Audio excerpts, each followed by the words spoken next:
गमलों के लिए मिट्टी तैयार करना बागवानी की सबसे अच्छी शुरुआत है। सही मिट्टी पौधों को मजबूत जड़ें, सही पोषण और नमी देती हैं। चलिए आसान तरीके से समझते हैं। नमस्कार दोस्तों, ग्रीन रूट बाय रेखा में आपका स्वागत है।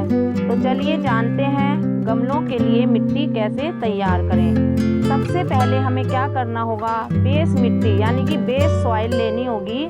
जो गार्डन की साधारण मिट्टी होती है उसे हम ले सकते हैं, लेकिन यह मिट्टी भारी और सख्त हो सकती है, इसलिए इसे हल्का करना बहुत ज़रूरी है। देखिए ये वाली मिट्टी जो है गार्डन सॉइल है, तो ये थोड़ी भारी होती है, हल्की नहीं होती है, तो इसको हमें हल्का बनाना पड़ेगा इस मिट्टी को, तो तभी इसमें अच्छे जो है पौधे ग्रो कर पाएंगे। तो इसके लिए हमें क्या क्या ज़रूरी है आप ये देखिए। सबसे पहले आप ऐसी मिट्टी ले लें, गार्डन की मिट्टी ले लें ऐसी, और उसके बाद आपको इसमें क्या करना होगा, गोबर की खाद या कंपोस्ट, अच्छी तरह से सड़ी हुई गोबर की खाद या कंपोस्ट मिला सकते हैं। ये कम से कम 25 से 30% होनी चाहिए। यह मिट्टी को उपजाऊ और पौधों को पोषण देगा। तो हम चलिए इसमें मिलाते हैं, ये गार्डन की सॉइल है, हम इसमें मिलाते हैं वर्मी कंपोस्ट मिला रहे हैं हम इसमें। ये देखिए कम से कम 25 से 30% ये हमें मिलानी होगी इसमें। ऐसे करके हम इसको मिला देते हैं। देखिए बहुत है इतनी मिट्टी, बस इतनी कंपोस्ट काफ़ी है 25 से 30% इसके लिए। और ये हमने अभी इसमें डाल दी, बाद में मैं इसको नीचे मिक्स करके आपको दिखाऊंगी। उसके बाद हमें क्या करना होगा, रेत या बालू लेना होगा। मिट्टी में 20 से 25% रेत या बालू मिलाएंगे, इससे मिट्टी में पानी रुकता नहीं है और जड़ें सड़ती नहीं है। तो हम रेत लेंगे, इसके बाद ये भी हम 20 से 25% लेंगे। ये ले लिया, देखिए हमने रेत, ये हमने रेत ले लिया है 20 से 25%। अब इसके बाद हम क्या लेंगे, इसके बाद हमें लेना है कोकोपीट और सूखी पत्तियां ले सकते हैं। अगर आपके पास कोकोपीट नहीं है, देखिए कोकोपीट है, अगर आपके पास ये नहीं है तो आप सूखी पत्तियां काट करके इसमें डाल सकते हैं। तो हमारे पास ये कोकोपीट है तो हम यही डालेंगे इसमें, ये हम डाल देंगे। इसको ज़्यादा नहीं डालना है क्योंकि ये मॉइस्चर लेता है, तो ज़्यादा मॉइस्चर अगर ले लिया इसने तो हमारे इसमें फिर ये सीला सीला मिट्टी हो जाएगी और ये मॉइस्चर के कारण फफूंदी भी इस मिट्टी में लग सकती है। तो ये हम कितनी लेंगे, थोड़ी लेंगे, 20% के करीब से हम डालेंगे। अगर आपके पास ये ना हो तो आप इसमें सूखी पत्तियां काट करके डाल दें। इसके बाद बारी आती है नीम खली या नीम पाउडर की। तो देखिए ये नीम खली है हमारे पास, ये देखिए नीम खली हम डालेंगे इसमें। और नीम खली कितनी डालेंगे हम, ये क्यों डालेंगे और कितनी डालेंगे, ये हमें थोड़ी डालनी है। और ये हम इसलिए डालेंगे कि इससे कोई इसमें बीमारी लगने का डर नहीं रहेगा, क्योंकि नीम खली जो होती है वो प्रोटेक्ट करेगी, मिट्टी में प्रोटेक्शन लाएगी। तो 1-2 मुट्ठी इसमें नीम खली हम डाल सकते हैं, इससे मिट्टी में कीड़े या फंगस नहीं लगेंगे। तो ये देखिए हम 1-2 मुट्ठी, इसमें 1 मुट्ठी हो गया और ये दूसरी मुट्ठी, 2 मुट्ठी हमने इसमें डाल दी नीम खली। अब इसके बाद आप क्या कर सकते हैं, ये जो है हमने डाला है, ये सारा मिला करके बेस्ट पॉटिंग मिक्स बन जाता है। तो मैं इसका आपको रेशियो बता देती हूँ। 40% बगीचे की मिट्टी लेंगे आप, जैसे मैंने अभी इसमें बताई थी आपको, लेकर के 30% गोबर खाद या कंपोस्ट, यानी हमने वर्मी कंपोस्ट डाला है, वो कितना डाला है 30%, 20% हमने रेत डाला है और 10% हमने कोकोपीट और नीम खली डाली है। इसके अलावा आप इसमें ये भी डाल सकते हैं, देखिए राइस हस्क है, अगर आपके पास कोकोपीट वगैरह नहीं है तो ये आप मिला सकते हैं। ये बहुत ही हल्का बनाती है मिट्टी को और मॉइस्चर को भी बनाए रखती है। तो मैंने हालांकि वो डाल दिया है इसमें कोकोपीट, फिर भी मैं थोड़ा सा ये ऐसे डाल देती हूँ और अच्छी ये मिट्टी हो जाएगी। तो ये मैंने देखिए इतना डाल दिया है इसमें। तो ये हमें इसमें डाल करके एक अच्छा सा पॉटिंग मिक्स बनाना है। अब हम क्या करेंगे, सभी चीज़ों को अच्छी तरह मिलाकर 5-7 दिन के लिए खुला छोड़ देंगे। अब देखिए ये हमने कर लिया था और और इसमें हम थोड़ी सी फंगीसाइड भी डालेंगे। फंगीसाइड क्योंकि बरसात के दिन अभी चल ही रहे हैं, थोड़ा ख़त्म होने वाली है हालांकि, लेकिन थोड़ा सा हम इसमें देखिए ऐसे फंगीसाइड डाल देंगे। देखिए ग्रीन कलर का पाउडर है फंगीसाइड, आप दिख रहा होगा ये रहा आपको। तो इसको भी हम डालेंगे जिससे कि फंगस ना लगे इसमें, मिट्टी में और पौधों में ना लगे। तो अब हम क्या करेंगे, इसको ये हमने सब चीज़ें ले ली हैं, इनको हम एक तरफ रख देते हैं अब। और इसके बाद हम क्या करेंगे, इसको इस पर जो कट्टा है ये इसके ऊपर हम डाल देंगे। ये देखिए सारी मिट्टी को मैं इसके ऊपर डाल देती हूँ। ये देखिए आप कितनी सारी मिट्टी बन गई है ये। अब हम इसको अच्छी तरह से मिलाएंगे, और इसको हम अच्छी तरह से जब मिलाएंगे तो इसमें जो भी घास है या जो भी इसमें कोई डले वगैरह हैं, इनको हम तोड़ तोड़ के सही कर देंगे। आप मिट्टी को छान भी सकते हैं।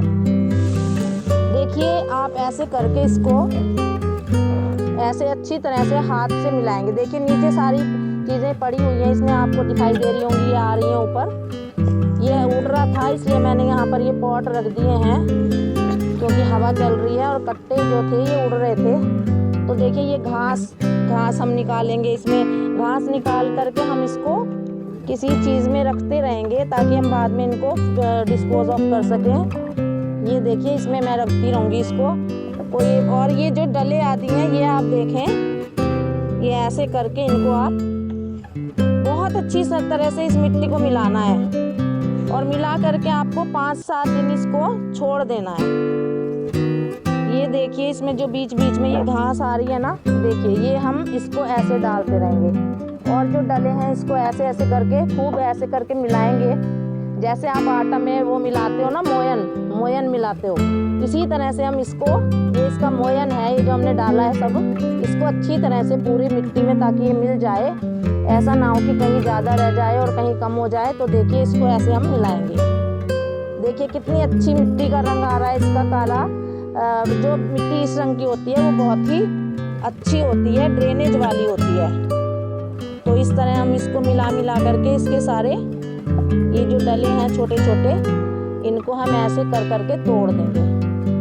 ये देखिए आपको दिख रहा होगा, इसमें देखिए फंगीसाइड भी आया है, राइस हस्क भी ऊपर आ गई है, सब पूरी मिट्टी में ये मिल रहा है। तो इस तरीके से हम इसको कुछ मिनट के लिए मिलाते रहेंगे। कोकोपीट भी आ रहा है ऊपर देखिए। और मिलाना है इसको आप किसी बड़ी चीज़ पर ही मिलाएं, या तो बड़ा टब ले सकती हैं आप, या कट्टे पर जैसे मैं मिला रही हूँ ऐसे भी मिला सकती हैं आप इसको। ये देखिए ये मिट्टी अब हमारी एकदम हल्की हो गई है और पोरस हो गई है एकदम, ताकि पानी इसमें से ड्रेन अच्छी प्रकार से हो सके। ये देखिए अब इसको हमने मिला दिया है। ये देखिए फंगस की आ रही है दवाई, अभी नीचे से रेत आ रहा है। तो जब तक ये नीचे से आता रहेगा तब तक आप इसको अलट पलट करते रहेंगे, ऐसे करके इसको हम अलट पलट करते रहेंगे। और इसकी जो ये कंकड़े हैं इसमें, ये देखिए कंकड़ आ रही है, इसको हम हटा देंगे। और आप चाहें तो इसको बाद में छान भी सकते हैं, छान करके ये मिट्टी और भी अच्छी हो जाएगी। इसको शुरू में ही छान लें आप, जिससे बाद में जो चीज़ें डलेंगी वो निकलने ना पाए छानने के बाद। तो आप शुरू में इसको छान लें अगर आप छानना चाहें। वैसे तो ये हाथ से ही टूट रहे हैं आराम से, क्योंकि मिट्टी बहुत ही सॉफ्ट हो रही है। तो ये देखिए ये मिट्टी हमने इसकी तैयार कर ली है। देखिए अब हमने ये मिट्टी तैयार कर ली है, तो हम इनको गमलों के लिए प्रयोग कर सकते हैं। अब इसके फ़ायदे क्या हैं ये मैं आपको बताऊंगी। इसके फ़ायदे हैं, मिट्टी हल्की हो जाती है और उपजाऊ हो जाती है, और सांस लेने लायक हो जाती है। अब देखिए सांस लेने की तो सभी को ज़रूरत पड़ती है ना। अगर चिकनी मिट्टी हो इसमें दम घुट जाएगा, पौधे का भी, उसमें मिट्टी का भी दम घुट जाएगा। तो आपको क्या करना है, सांस लेने लायक मिट्टी ये बना ली है आपने। अब ये मिट्टी बहुत ही उर्वरक हो गई है, पौधे इसमें जल्दी बढ़ेंगे और जड़ें मजबूत होंगी, पानी सही मात्रा में रुकेगा और निकलेगा, यानी ड्रेनेज भी सही हो जाएगी, ना ज़्यादा पानी इसमें भरेगा ना ज़्यादा निकलेगा, एकदम एक्यूरेट मात्रा पानी की इसमें रुकी रहेगी। अब मैं आपको कुछ और जानकारी दे देती हूँ। यदि मिट्टी ज़्यादा चिपचिपी है, यानी मिट्टी में सिर्फ चिकनी मिट्टी है, कई बार ऐसा होता है कि हमारे पास चिकनी मिट्टी आ जाती है, तो चिकनी मिट्टी कैसी होती है, चिपचिपी होती है, तो पानी जो है उसमें रुक जाता है एकदम से और पौधे की जड़ों को सड़ा देता है। इसलिए सबसे पहले मिट्टी को धूप में 3-4 दिन सुखा लीजिए।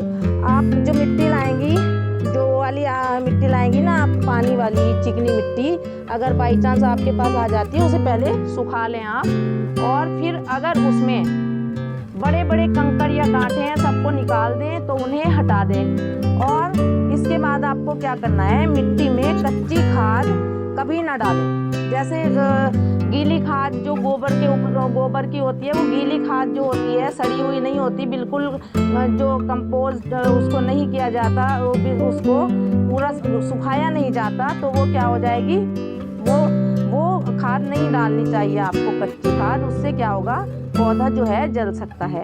अगर आपके पास गोबर की खाद नहीं है तो आप घर की रसोई से बना कंपोस्ट भी डाल सकते हैं।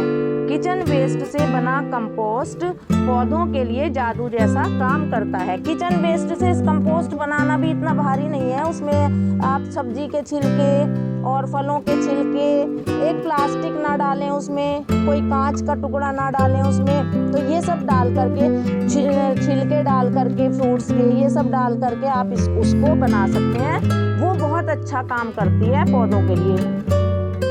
अब इसमें टिप्स बताती हूँ कुछ आपको, और सवाल जवाब भी इसमें मैं करूँगी।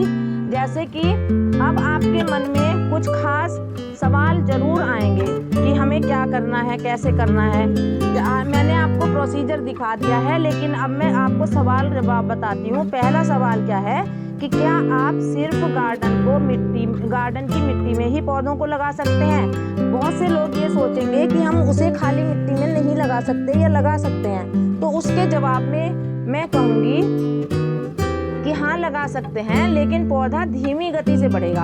अगर आप ऐसा हल्की नहीं बनाएंगे उसको, तो पौधा जो है वो धीमे धीमे बढ़ेगा आपका, और जड़ों को पर्याप्त हवा और पोषण नहीं मिल पाएगा। इसलिए मिक्सचर बनाना जो है वो बहुत ही जरूरी है। दूसरा सवाल यह उठ सकता है आपके मन में कि कोकोपीट जो है ना हो अगर, तो क्या करें। सूखी पत्तियां उसमें आप डाल दें, अगर नहीं है आपके पास कोकोपीट, कोई दिक्कत वाली ये बात है नहीं।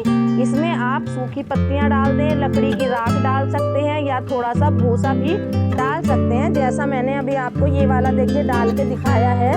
तो इससे भी कोकोपीट का काम इसे डालने से भी चल जाएगा। तो आप ये डाल दें उसमें, ऐसी कोई दिक्कत वाली बात नहीं माने आप, आपका कोई इतना प्रॉब्लम वाली बात नहीं है ये। तीसरा सवाल क्या है कि क्या मिट्टी बार बार बदलनी चाहिए। इसके जवाब में मैं कहना चाहूँगी कि नहीं, मिट्टी हर बार बदलने की ज़रूरत नहीं है। बस 6 से 8 महीने बाद खाद मिलाते रहें आप इसमें, तो ये मिट्टी नई होती रहेगी बिल्कुल, और ये अपनी वो वैसा ही काम करेगी जैसा कि पहले आपने सबसे पहले बनाई हुई मिट्टी डाली है। तो आप इसमें ये भी प्रॉब्लम कोई ना सोचें कि इसमें बहुत दिक्कत होगी, हमें बार बार मिट्टी बदलनी पड़ेगी, ऐसा कुछ नहीं होगा। आप इसमें खाद डालते रहें, मिक्स करते रहें, वर्मी कंपोस्ट मिक्स कर सकते हैं, कंपोस्ट मिक्स करते हैं, किचन वेस्ट का खाद जो है यूज़ कर सकते हैं। तो ये आपको मैंने तीनों क्वेश्चंस के अगर आपके मन में आ रहे हों तो मैंने आपको जवाब दे दिए हैं। 6 से 8 महीने बाद खाद मिलाएं आप। जब भी आपको मिट्टी बदलनी हो तो आप 6 से 8 महीने बाद ही मिट्टी में खाद मिलाएं, और ऐसे अच्छी तरह से उसको भी मिक्स करना है जिससे कि वो पूरी मिट्टी में मिल जाए और एक सी हो जाए मिट्टी। तो दोस्तों, अब आपको पता चल गया होगा कि गमलों के लिए मिट्टी घर पर कैसे बनाएं, कैसे तैयार करें उसको। अगर आप इस तरीके से मिट्टी तैयार करेंगे तो आपके पौधे हमेशा स्वस्थ और हरे भरे बने रहेंगे। तो बताइए, अब गमलों की मिट्टी कैसे तैयार कर सकते हैं, कमेंट में ज़रूर शेयर करें। वीडियो अच्छा लगे तो लाइक करें, शेयर करें और सब्सक्राइब करना ना भूलें। फिर मिलते हैं एक नई वीडियो के साथ, और आपको बताते हैं फिर उसके बाद उसमें एक नया टॉपिक। तब तक के लिए आप गार्डनिंग करते रहिए, स्वस्थ रहिए, मस्त रहिए। नमस्कार दोस्तों।